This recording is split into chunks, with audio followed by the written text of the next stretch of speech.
Timbalan Menteri, saya lihat semalam dalam sidang media di Jakarta yang Mak Perdana Menteri diasak oleh wartawan Indonesia berkenaan dengan keberadaan Rizal Khalid, salah seorang tycoon yang disabitkan pertuduhan ataupun siasatan oleh BPR, pencegahan rasuah di Indonesia.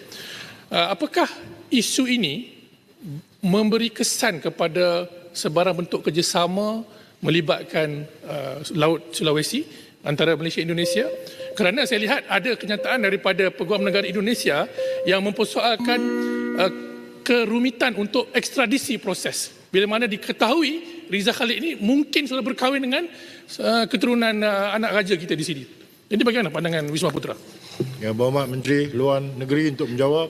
Ya, Berhormat Perdana Menteri telah menyatakan bahawa soal Rizal Khalid ini adalah soal perundangan dan kita tidak akan memberikan apa juga lindungan. No protection diberikan kepada beliau. Kerana biarlah proses undang-undang itu berjalan. Ini komitmen daripada Yang Berhormat Perdana Menteri. Soal ianya menjejaskan memberi impak kepada apa juga rundingan di Laut Sulawesi itu saya rasa tidak timbul buat masa ini. Tetapi yang penting ialah integriti Malaysia, kerjasama Malaysia dan Indonesia untuk kita pelihara.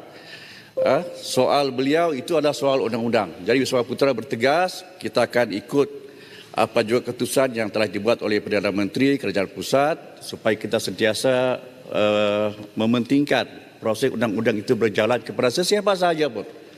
Dan tidak ada perlindungan kita berikan. Kalau dia salah lah. Kita tak perlu lindungan. Terima kasih. Terima kasih Yang Download Tribun X sekarang. Menghadirkan lokal menjadi Indonesia.